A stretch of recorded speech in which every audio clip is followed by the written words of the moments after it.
Shalom. Oke, hari ini kita akan belajar firman Tuhan. Kita selama hidup kita masih di bumi ini, kita harus punya sebuah keinginan untuk bisa mau belajar. Orang yang sudah merasa cukup, dia akan ketinggalan sebetulnya. Contohnya masalah dalam hal dunia. Dunia itu cepat berubah, sekarang udah sistemnya digital. Semuanya kita melihat melalui internet. Setiap pertanyaan-pertanyaan kita itu sekarang bisa melalui internet, kita bisa cari tahu jawabannya. Bahkan sekarang udah ada namanya ChatGPT. Apapun pertanyaan kita itu bisa dijawab di situ. Nah, demikian juga firman Tuhan. Kalau kita nggak pernah belajar dan terus belajar, kita akan ketinggalan. Ketinggalan dalam arti setan itu kan selalu berusaha untuk menghancurkan kita atau membuat kita tertekan dan lain sebagainya. Tapi kalau kita tetap di dalam firman Tuhan, tetap dalam Tuhan, kita akan selalu aman. Makanya selalu saya sering katakan bahwa tidak ada yang kekal selama kita di bumi ini, termasuk kerohanian. Semua harus dijaga dan semua harus dipelihara. Oke, kita buka firman Tuhan, Yakobus 1 ayat 22 sampai 25.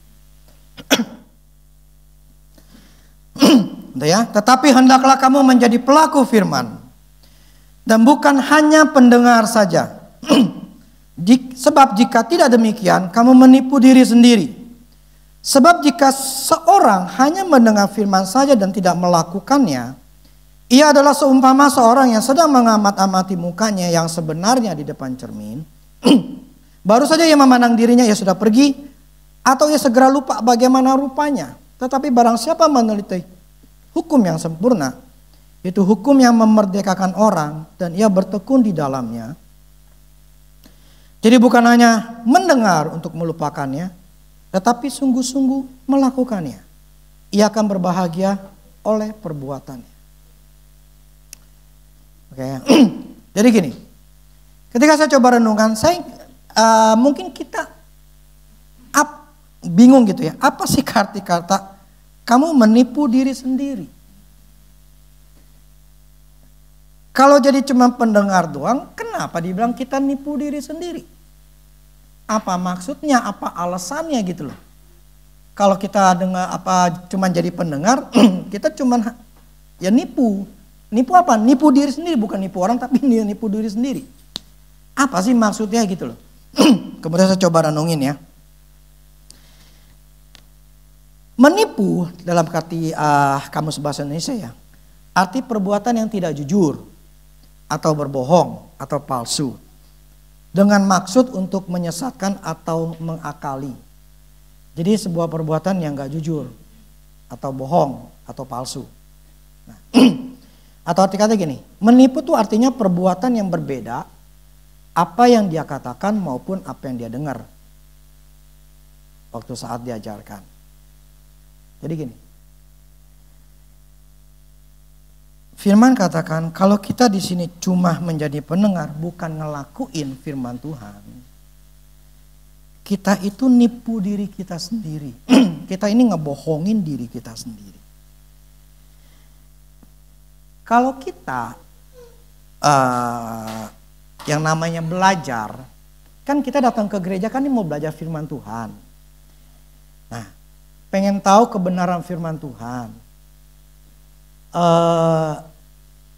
Pengen tahu ya satu pengertian yang kita ingin dapatkan. Dulu ketika saya belajar sama seseorang hamba Tuhan, kenapa saya sering dengerin?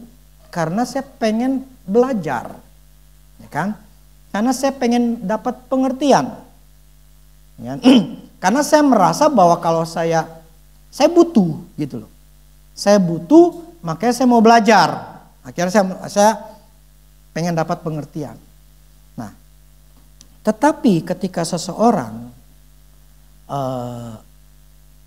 ingin belajar, Berarti orang itu harus punya keinginan yang kuat dulu ketika mau belajarin apa. Ya kan? Udahlah, saya langsung masuk ke dalam contohnya deh. Misalnya nih, saya pengen belajar bikin kue sus. Ya. Artinya kan saya harus ke tempat kursus. Saya belajar ke tempat kursus misalnya ya. Saya bayar harganya kan. Berapa sih biaya kursusnya? Saya bayar. Nah, kemudian saya datang dong ke tempat kursusnya kan. Nah, di tempat kursus itu kan setelah saya datang dikasih bahan-bahannya bla bla segala macam, kemudian diajarin. Ya kan? Nih cara buatnya pakai tepung atau apa sih? Pakai tepung atau bla bla segala macam gitu ya. Jadi kasih tahu lah bahan-bahannya, dikasih tahu caranya, ya kan? Nah kemudian ya sambil ya saya mungkin yang suruh ngerjain, anggap yang ngocoknya akan ditimbang segala macam, dimasukkan, disatuin. Nah jadi pada waktu itu saya diajarin plus ya dikasih prakteknya, walaupun masih belum bisa saya akan coba gitu ya. Nah akhirnya saya dapat tuh hasilnya ya kan, tapi bukan hasil dari saya sendiri tetapi dari gurunya yang ngajarin. Betul kan? Nah, kemudian setelah saya belajar di situ, kemudian saya pulang kan. Nah, pertanyaan saya begini, ketika saya pulang,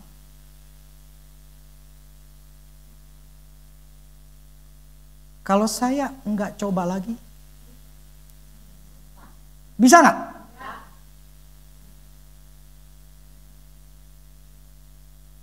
Saya ingetin nih di otak saya nih. Saya ingat, oke nih bahannya kan dikasih kertas juga gitu loh. Resepnya kan. Saya cuma diangan-angan gitu. Oke, tadi gue suruh beli ini, nimbang ini segini gram. Habis nimbang gram ini saya dikocok. Habis dikocok, terus masukin telur. Habis masukin telur, diiniin gitu ya. Nah, saya nggak tahu. Yang bikin kue itu sih saya. Saya anggap saya punya bayangan itu karena pada waktu saya punya masih ingat. Ya cuman ingat doang saat itu. Pertanyaan saya, bisa nggak saya bikin kue? Cuman hanya di pikiran saya. Nggak akan pernah ya. Jadi gini. Tadi kan tujuan saya pengen bisa bikin kue sus dong. Ya makanya kan saya bayar. Logikanya gitu kan. Gue pengen bikin kue sus nih. Makanya gue bayar, gue biarin, gue keluarin duit, gue kesana. Tapi ketika sampai rumah setelah saya belajar, saya nggak lakuin. Artinya apa? Percuma buang duit. Sia-sia. Tapi maksudnya artinya apa? Saya menipu diri sendiri, saya ngebohongin diri sendiri. Bilangnya mau belajar, pengen bisa bikin. Ngeluarin duit lagi. Tapi faktanya saya enggak tes lagi, saya nggak nyoba lagi. Berarti kan saya bohong. Katanya pengen bisa bikin kue. Betul nggak? Katanya mau bisa bikin kue sus. Terus belajar, oke belajar. Praktek enggak? Nyata enggak, berarti lu bohong. Ngebohongin diri sendiri artinya bilangnya pengen mau bisa. Tapi kenyataannya nggak ngelakuin. Inilah maksudnya firman Tuhan. Ketika saya coba renungin maksudnya apa sih? Kita datang ke sini pengen belajar firman Tuhan atau cuma sebagai rutinitas. Gue orang Kristen dengerin khotbah di hari Minggu. Selesai udah menunaikan tugas orang Kristen. Pulang selesai. Sampai rumah lupa. Udah nggak ingat lagi. Itu maksudnya menipu diri sendiri. Nggak Pak? Mungkin kita waktu baca ayat ini bingung, apa sih nipu diri sendiri? Kan kita datang untuk dengerin firman kan Tuhan kan ada sebuah tujuan, ya kan? Kita pengen belajar gitu. Contohnya kalau saya pengen mau belajar tadi Yesus atau saya belajar, kenapa dulu saya belajar akuntansi, ya kan? Saya S1-nya ekonomi akuntansi. Saya belajar di akuntansi. Tujuannya apa? Supaya saya belajar ini tujuan saya supaya ngerti akuntansi. Ya kan? Nah ketika gue pengen akuntansi. Tapi memang si zaman dulu kan kebanyakan nih ya. Kita ngikut-ngikutan gitu loh. Dulu tuh manajemen akuntansi itu lagi beken gitu loh. Wah akuntansi nanti akan dibutuhkan. Wah kita bonong-bonong ikut akuntansi gitu loh. Nah itu dulu saya gitu ya. Tetapi ya saya sempat pakai lah ilmu yang saya pernah pelajari. Maksud saya gini, ketika saya belajar, tujuan saya belajar adalah untuk ngerti akuntansi, ngerti pembukuan. Nah setelah saya belajar, harus dipakai dong. Betul nggak? Mau ngapain lama-lama? Sekitar 4,5 tahun. Kuliah tapi nggak dipakai. Ya kan? Tadinya kan katanya mau belajar ekonomi. Tadinya kan belajar pengen tahu mengenai akuntansi. Tetapi setelah lulus nggak dipakai. Berarti ngebohongin diri sendiri. Nah, ini yang maksud dari ini bahasa terjemahan TSI ya. Ngomongnya begini. Di sini nggak ada sih ya. Saya bacanya aja ya. Tetapi firman itu harus kamu lakukan. Bukan hanya didengar. Janganlah menipu diri sendiri dengan berpikir, bagi saya mendengar firman saja sudah cukup. Datang ke gereja udah cukup.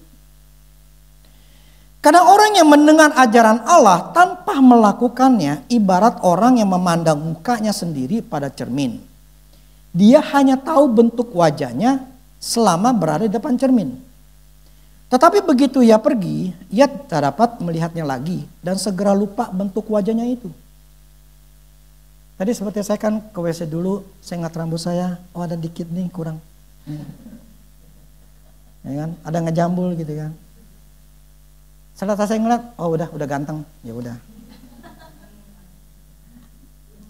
Apakah saya ingat lagi? Apa kita ingat lagi muka kita? Pasti kita udah ngeliat, udah selesai, udah pergi ngeloyor pergi kan. Kita udah nggak ingat bentuk muka kita lagi, rambut kita lagi nih kayak apa saya nggak tahu. Ketika kita datang mendengarkan khotbah atau dengar khotbah di YouTube, kalau kita nggak pernah memandang, kalau kita nggak pernah melakukannya, kita akan lupa. Tapi saya sambung lagi deh. Tetapi barang siapa meneliti hukum yang sempurna, firman Tuhan ya. Tetapi barang siapa meneliti hukum yang sempurna, yaitu hukum yang memerdekakan orang, dan ia bertekun di dalamnya, jadi bukan hanya mendengar untuk melupakannya, tetapi sungguh-sungguh melakukannya, ia akan berbahagia oleh perbuatannya. Jadi ketika kita cuma hanya datang ke gereja, ngedengar firman Tuhan, oh ya benar ya, gue gak boleh kayak gitu ya. Ya gue harus punya iman ya, iya betul ya. Tapi setelah keluar dari pintu gereja, atau setelah dengerin khotbah di YouTube, lupa. Tapi sini firman katakan, tapi barang siapa meneliti. Nah, meneliti ini maksudnya adalah mempelajari lebih detail. Hukum yang sempurna itu firman Tuhan ya, yang bisa membebaskan masalah kita. Dan bertekun, artinya apa? Tetap memegang atau mempercayai firman Tuhan itu di dalam setiap keadaan. Jadi bukan cuma satu kali mendengarnya, kemudian dilupakan. Tetapi kita harus mempelajari lebih lanjut.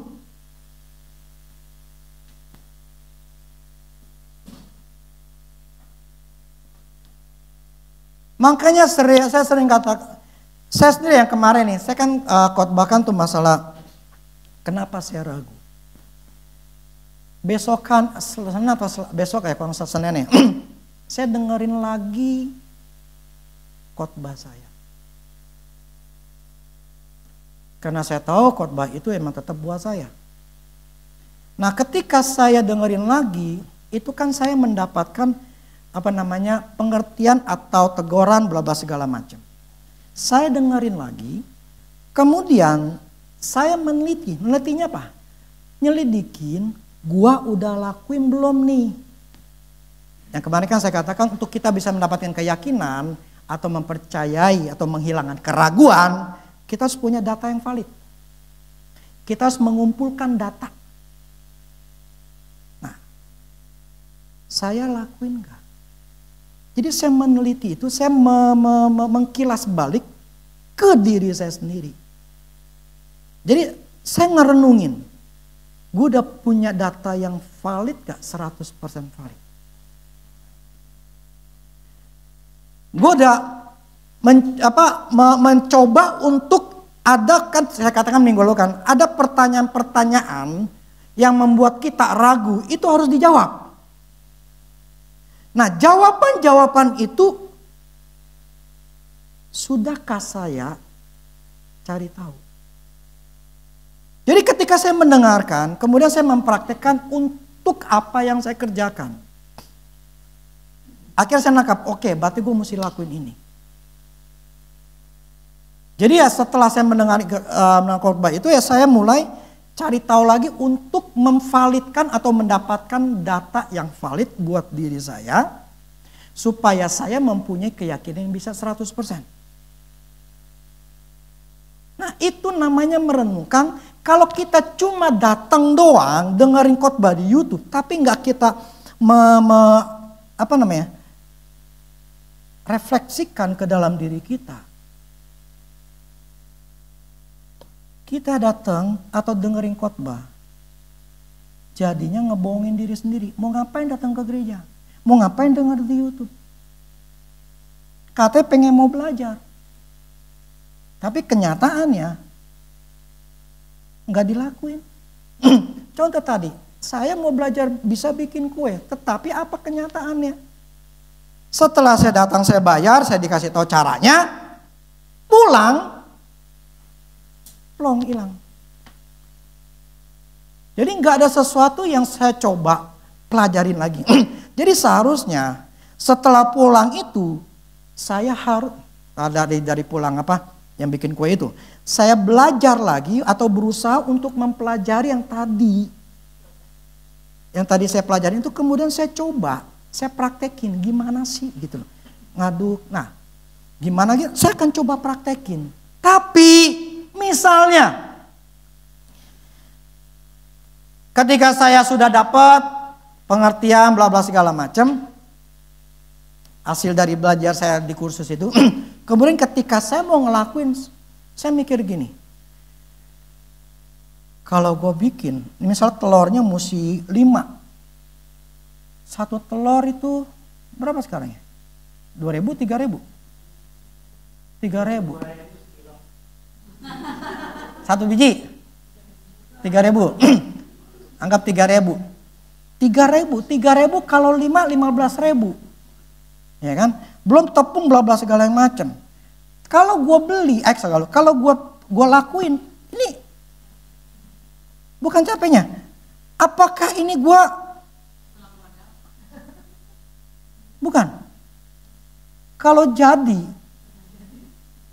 gue bersyukur. Kalau nggak jadi, gue hilang duit nih.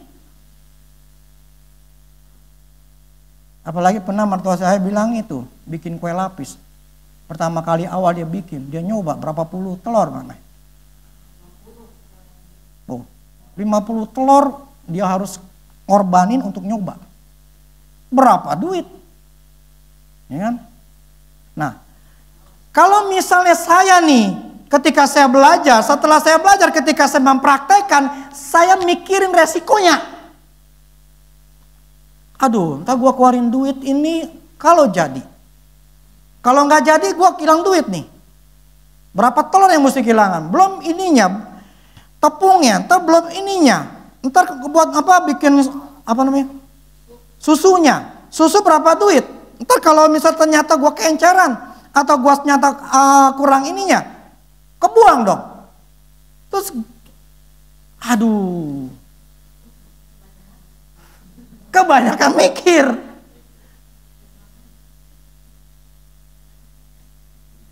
Bisa nggak berhasil?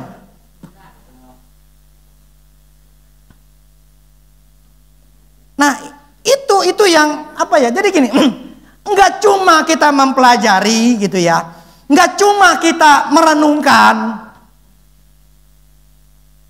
kita dapat pengertian, kita dapat pewahyuan, bahkan dapat rema sekalipun, dikasih urapan sekalipun, kalau kita nggak pernah praktek, nggak ada gunanya. Makanya Tuhan katakan begini,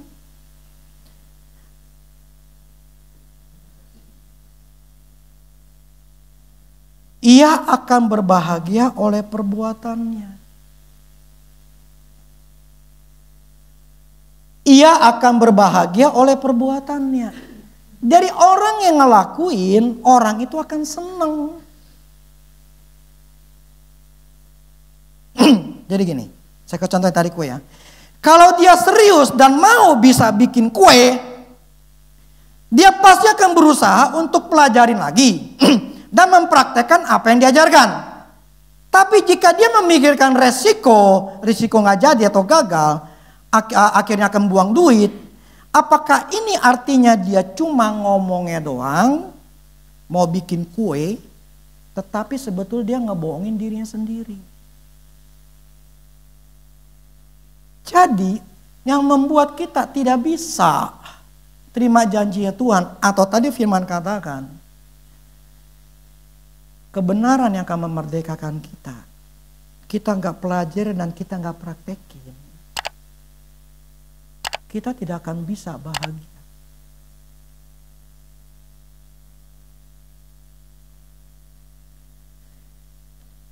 Setelah kita datang mendengarkan firman Tuhan, datang ke gereja, dengerin khotbah, itu belum cukup.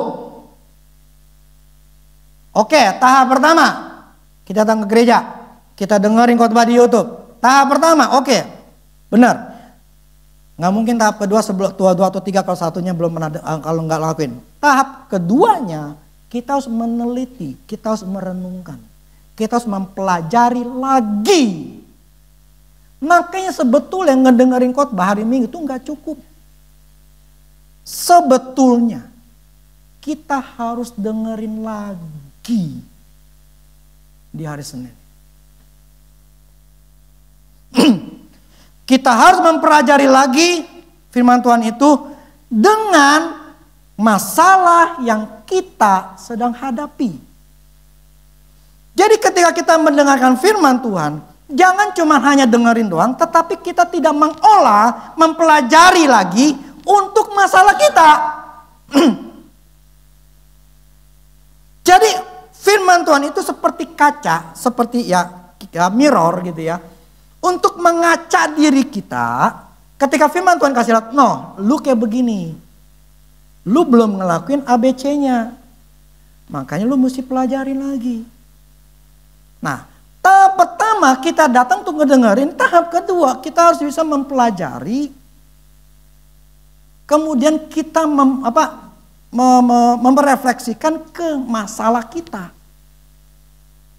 Kalau enggak, tahap kedua nggak dilakuin, jangankan tahap 3 kita bahagia atau mengalami kemerdekaan, kelepasan dari utang, kelepasan dari penyakit, kelepasan dari masalah-masalah gitu. Nggak bisa, nggak bakal bisa. Nah ini problemnya kita orang Kristen tidak memperhatikan, pengennya instan. Semuanya yang janji Tuhan itu 100% terjadi kalau kita punya 100% percaya. Jadi kalau kita datang ke gereja tapi tidak meneliti, mempelajari lagi, kemudian kita melihat untuk masalah kita nggak akan ketemu pewahyuan, kita nggak akan ketemu oke masalah gue di sini. Firman ngasih tahu gue begini, contoh, gue masih belum punya keyakinan 100%. Gue masih ada keraguan-keraguan, pertanyaan-pertanyaan yang membuat gue ini belum berani. Nah kalau gue belum berani berarti ada yang masih gue mempertanyakan gitu loh. Nah pertanyaan ini apa? Nah ini gue harus cari tahu. Supaya kalau ada pertanyaan A, B, C, nomor 1, 2, 3, 4, 5 yang bikin ragu ini. Oke nomor 1 pertanyaan begini. Oke gue mesti cari jawabannya. Nah itu kan namanya ngerenungin. Itu namanya kita mempelajari lebih teliti, meneliti lagi. Makanya ini kan bertekun. Tetapi barang siapa meneliti hukum yang sempurna, yaitu hukum yang memerdekakan orang. Jadi tujuan kita belajar firman Tuhan bukan nyusahin diri kita. Bukan membuat kita menjadi makan waktu, nyusahin, gue kan mesti kerja, gue mesti ini. Bukan, ini tujuan barang siapa meneliti hukum yang sempurna, yang bisa memerdekakan kita nih. Yang bikin kita susah, yang bikin kita bangkrut, yang bikin kita gak punya duit, bla bla segala macam. Itu yang bisa memerdekakan kita. Kita harus menelitinya. Dan ia bertekun di dalamnya, artinya apa? Memegang terus. Masalah masih belum selesai. Masih begini, masih begitu, oke. Tapi di sini katakan bertekun dalam firman Tuhan. Yes. Walaupun gue tahu belum mampu. Walaupun gue tahu belum terjadi. Tapi gue percaya sama firman Tuhan. Itu namanya bertekun. Artinya apa? Tetap megang. Nah itu tidak mudah, itu butuh tiap hari itu kita datang ke Tuhan.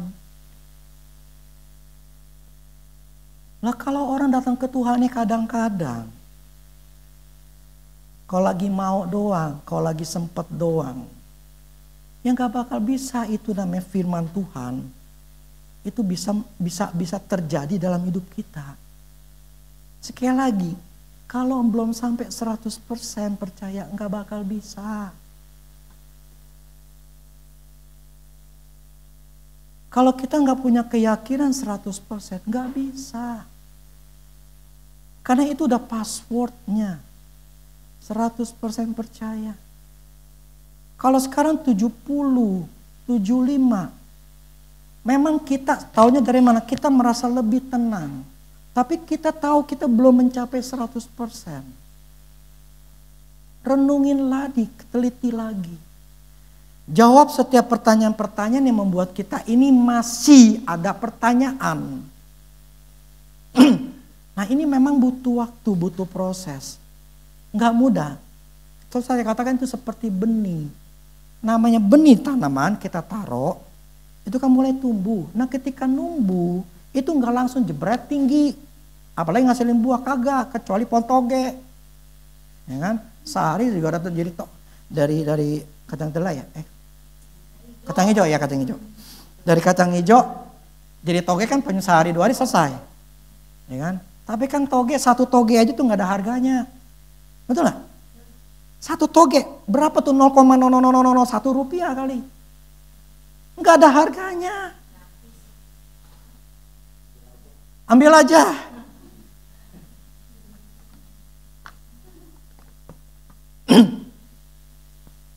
Tapi beda kalau pohon, apalagi yang lama. Contoh pohon duren. Itu bisa berapa lama baru numbuhnya gitu sampai jadi buah. Tapi ketika jadi buah ya mahal harganya.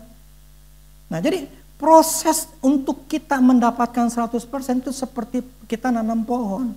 Tetapi jangan sampai pohon itu stuck.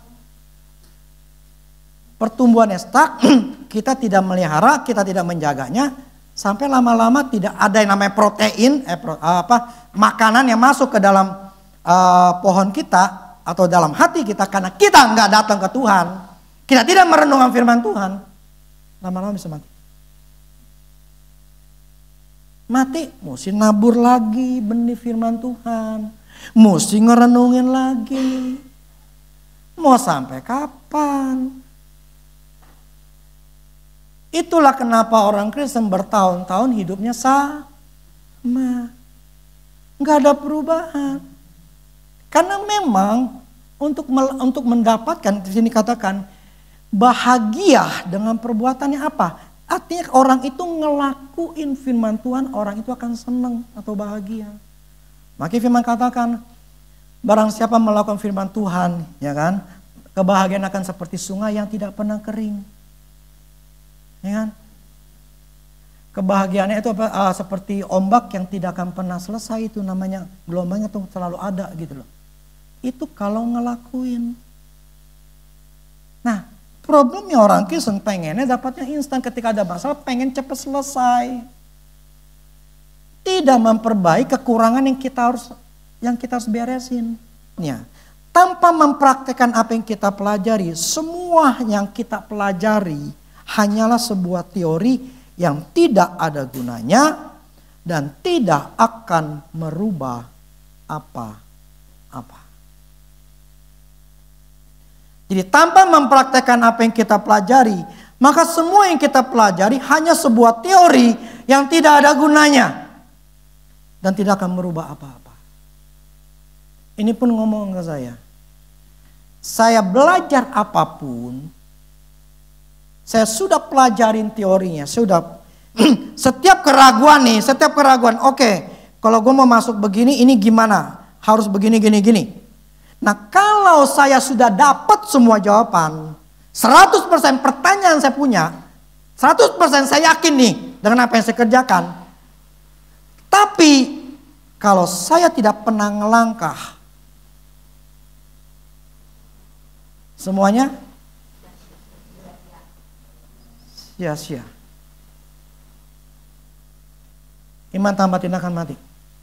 Artinya, kalau kita pengen bahagia, pengen senang, lakuin apa yang firman Tuhan katakan.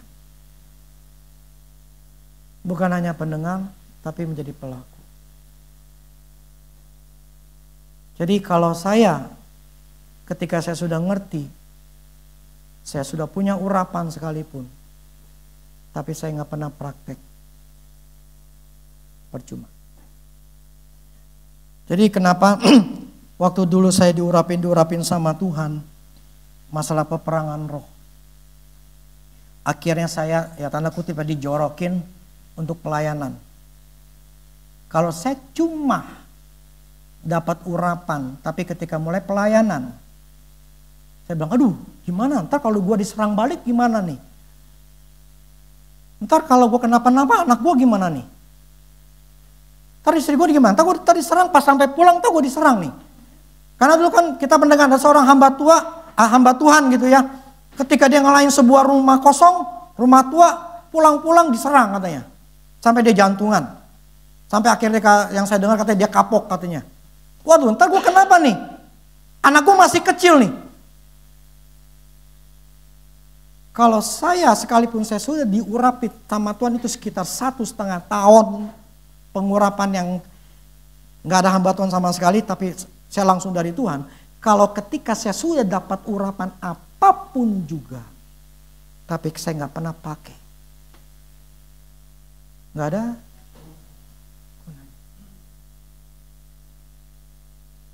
Jadi yang membuat kita bisa, firman Tuhan itu bisa mengubah nasib kita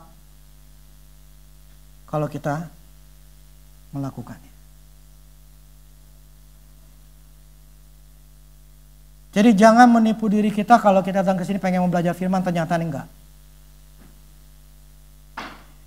Ketika saya renungan tadi, saya mengingat merefleksikan di diri saya sendiri. Kalau saya sudah dapat pertanyaan-pertanyaan tentang keraguan saya, tapi kalau saya nggak pernah ngelakuin, percuma. Jadi saya harus ngelakuin apa yang saya sudah pelajari. Jadi begini. Seperti saya katakan, ada namanya dunia roh, ada dunia fisik. Dunia rohnya adalah kita firman Tuhan. Otak kita diubahkan. Tetapi ada dunia fisik yang harus kita lakukan. Kita ini punya pekerjaan masing-masing. Pekerjaan masing-masing kita harus punya keyakinan. Kalau kita bisa, saat ini mungkin kita sedang punya keraguan, apa gue mampu ya, apa gue bisa ya. Masalah badan kita lah, masalah pekerjaan kita, gue bisa nyelesain kah? Nah kalau kita punya keraguan itu, kita harus cari tahu jawab keraguan ini. Nah itu adalah dalam dunia fisiknya kita harus lakuin. Belajar lagi, punya pengetahuan lagi untuk pekerjaan kita. Kalau kita tahu bahwa kita ini masih belum yakin akan kerjaan kita berhasil atau tidak, atau kita belum yakin ini apa yang kita bisa menyelesaikan masalah kita, dan kemudian kita tidak mencari tahu, nggak akan terjadi apa-apa. Jadi tetap nggak cuma doa. Doa kebenaran firman Tuhan harus, tetapi itu tidak cukup. Amin. Ngerti ya? Itu nggak cukup. Dunia fisiknya kita harus punya juga keyakinan. Selain kita belajar firman Tuhan, kita harus juga belajar tentang pengetahuan yang kita sedang pelajari, yang saat ini kita kerjakan. Pekerjaan kita di dalam dunia ini. Kita harus punya pekerjaan itu. Jadi jangan kita, aku percaya Allah itu akan, saya adalah pemenang, saya bisa berhasil, saya akan bisa menjadi manajer, bla bla segala macam. Tapi kita nggak mau belajar. Bagaimana sih cara jadi jadi seorang manajer? Tahapannya kayak apa sih? Mesti punya apa sih? Ilmunya kayak apa sih? Gue mesti pelajarin dulu dah supaya gue bisa sampai ke sana. Tapi kita cuma doang, Tuhan aku percaya Engkau menjadikan aku kepala bukannya ekor. Tapi kita males. Bisa gak? Gak bakal bisa. Semua harus ada tindakan fisik kita. Kita harus belajar sungguh-sungguh. Kita harus belajar apa yang bisa dibutuhkan nih. Mesti sampai ke sana. Itu kita harus pelajari. Setelah belajar pun itu gak cukup. Kita harus praktekin apa yang kita pelajari. Maka orang yang praktek, yang jadi pelaku, itulah yang berbahagia. Kebenaran yang memerdekakan kita, kita praktekin, kita menjadi orang yang bahagia. Firman Tuhan yang ngomong. Seperti kemarin firman katakan, jangan berpikir bahwa orang itu, Yakobus 1 itu. Coba deh buka deh.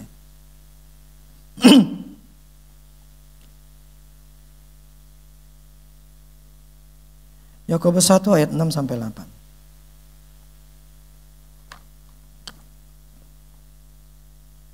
Hendaklah yang memintanya dalam iman. Dan sama sekali jangan bimbang. Sebab orang bimbang sama dengan gelombang laut yang diombang-ambingkan kian kemari oleh angin. Orang demikian jangan mengira bahwa ia akan menerima sesuatu dari Tuhan. Sebab orang yang mendua hati tidak akan tenang dalam hidupnya. Ya. Terjemahan TSI-nya begini.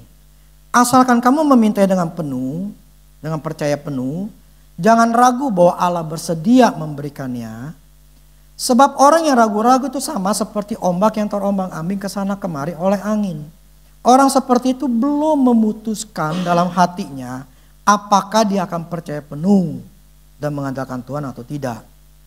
Pikirannya selalu berubah-ubah sehingga dia tidak bisa maju. Jadi bila ragu-ragu, jangan harap doamu dijawab Tuhan. Ini jelas banget. Kalau kita ragu, jangan ngarep. Nasib berubah. Jadi Rudi, jangan harap kalau lu masih ragu, hidup lu berubah. Kalau lu mau berubah nasibmu Rudi, punya keyakinan 100%. Ya Rudi,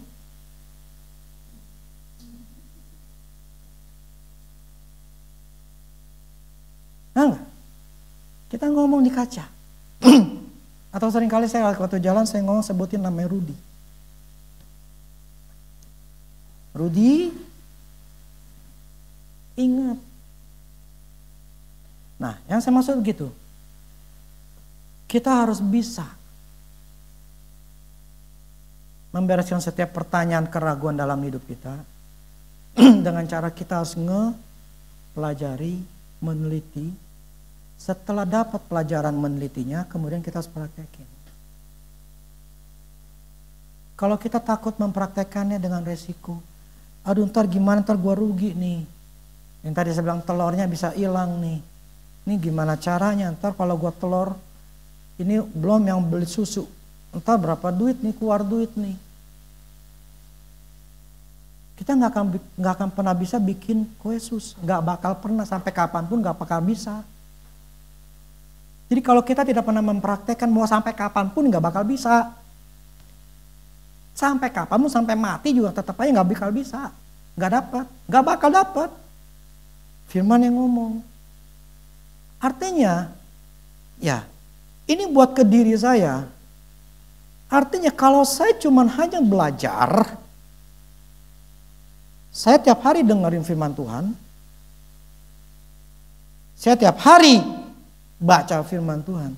Tapi kalau saya nggak pernah mempraktekkan, hidup saya nggak berubah. Nggak bakal berubah. Itulah Yakobus ngomong seperti ini ke kita. Kenapa hidup saya tidak berubah? Itu judul khotbahnya. Tulisin dulu deh. Nah, itu maksud saya. Kita belajar sama-sama. Yang membuat hidup kita berubah adalah melakukannya.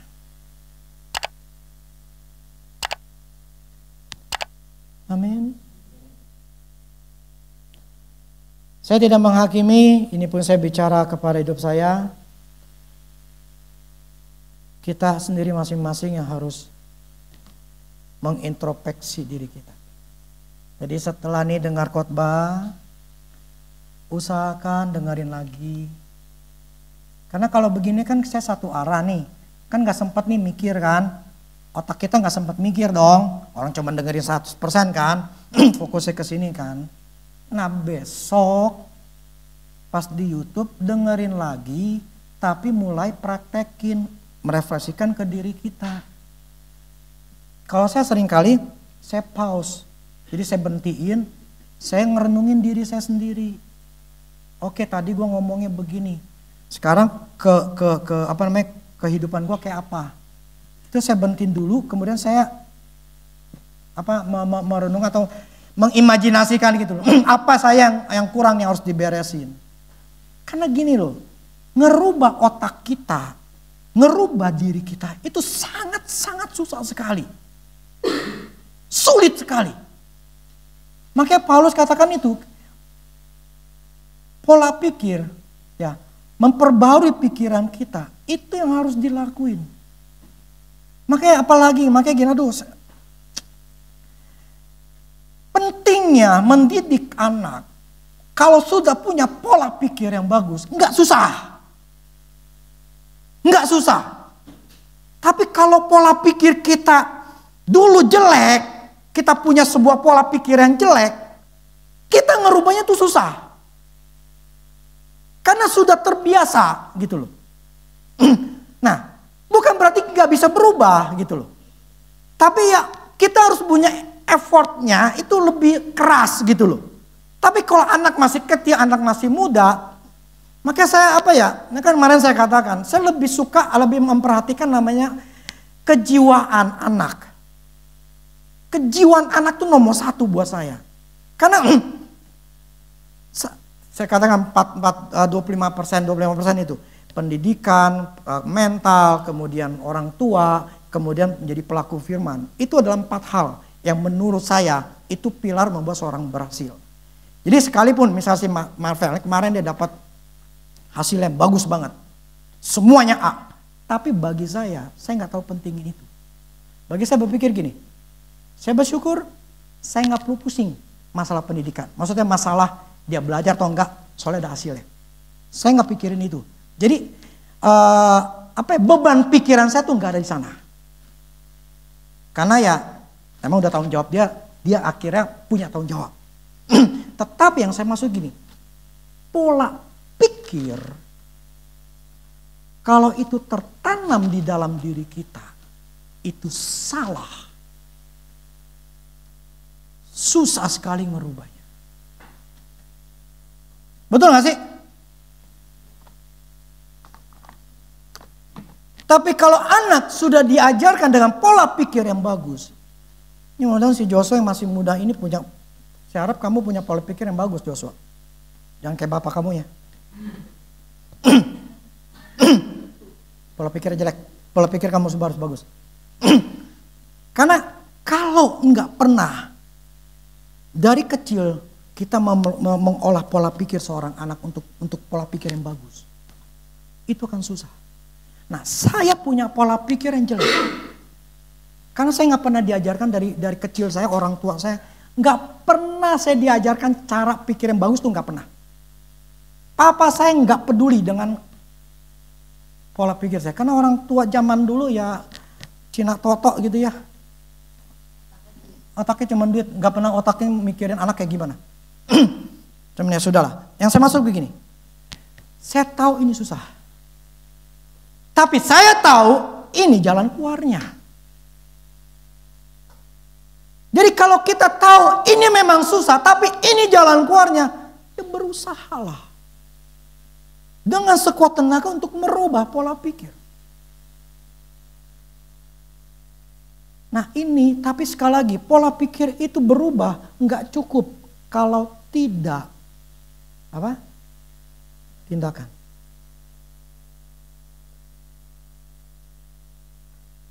Tanpa tindakan percuma. Makanya untuk merubah nasib itu bukan ditentukan oleh Tuhan. Tuhan sudah menentukan masa depan kita di sana. Tetapi yang membuat kita nyampe ke sana bukankah lagi Tuhan.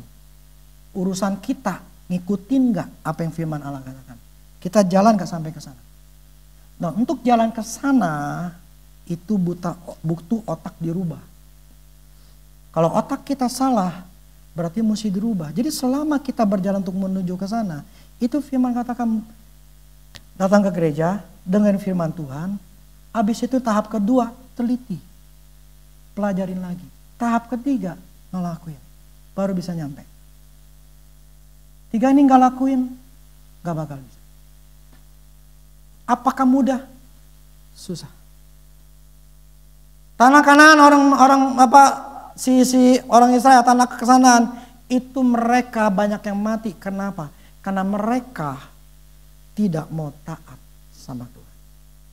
Enggak ngelakuin apa yang Tuhan katakan. Jadi berusahalah dan kuat. Hari ini dengan firman Tuhan, enggak sempat ngerenungin buat di masalah kita, besokannya dengerin. Dengerin lagi, renungin, refleksikan untuk masalah kita. Minta Roh Kudus kasih tahu saya salah di mana, ini buat saya ini gimana buat kerjaan saya. Renungin, kemudian coba untuk kalau bisa tulis apa yang harus dirubah. Udah yang kedua tahap kedua kita pelajarin lagi apa yang harus kita lakukan. Kemudian ketiga baru praktekin. Praktekin itu pun juga nggak mudah. Ada namanya trial error. Emangnya kalau tadi yang saya bikin kue sus, apakah bisa langsung jadi enak? Belum tentu. Mungkin percobaan setelah sampai di rumah dia bikin kue susnya. Ternyata dia lupa. Gramnya kurang, mungkin gulanya kebanyakan, ternyata kemanisan. Itu gagal. Atau susunya oke, roti kosisnya berhasil, tetapi apa itu namanya? Flaknya ternyata nggak enak. Kan sama aja, berarti gagal kan? Nah, kalau udah gagal gitu, Apakah dia berusaha? Oke, gue akan berusaha lagi untuk coba lagi. Jadi ketika kita mempraktekkan itu bukan sekali praktek kemudian langsung wah gue pasti bisa berhasil. Kagak juga. Kan ada sesuatu yang harus kita tambahin, yang kita lupa atau yang kita salah. Prinsipnya begini. Punya nggak kegigihan untuk mau mencoba dan berhasil? Makanya mental itu gua pasti bisa, gua harus bisa. Itu sangat sedikit dipunyai oleh manusia. Sedikit. Penting bagi kita. Gini loh. Ubah nasib. Itu susah. Itu aja dah. Susah dalam arti begini. Bukan berarti gak mungkin. Yang saya maksud begini. Bukan jangan pikirin susahnya ya. Yang saya katakan gini. Butuh, jadi firman katakan ketekunan. Berjuang. Itu aja. Kalau kita tetap berjuang gigih, kita bisa rubah. Gak mungkin gak. Amin. Pasti bisa. Tapi punya mental yang kuat. Amin.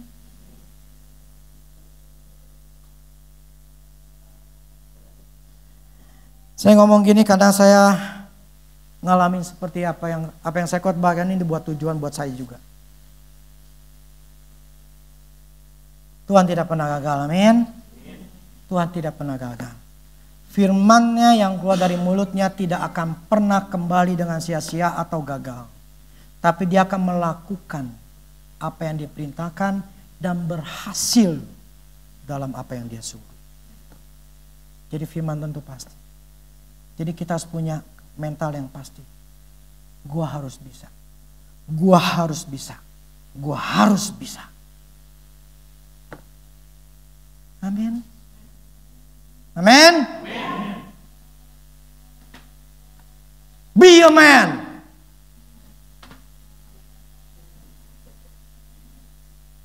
Firman katakan, jadilah bukan laki-laki.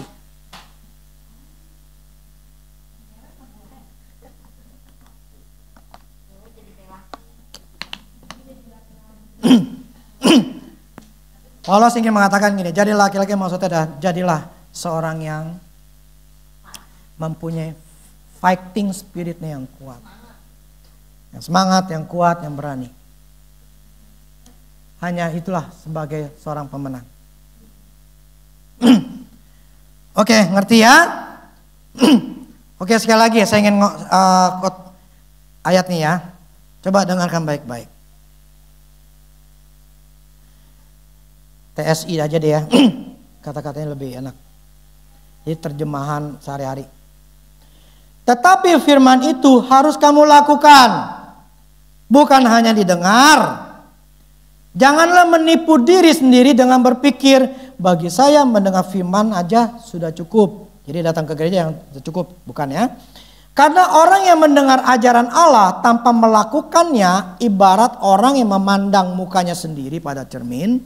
Dia hanya tahu bentuk wajahnya selama berada di depan cermin. Tetapi begitu pergi, dia tidak dapat melihatnya lagi dan segera lupa bentuk wajahnya itu. Demikian jugalah hukum Tuhan yang sempurna dan memberi kebebasan. Janganlah kamu hanya mendengar lalu melupakannya. Tetapi lakukanlah itu, maka Allah akan memberkatimu dalam segala yang kamu perbuat. Amin. Amin. Demikianlah firman Tuhan.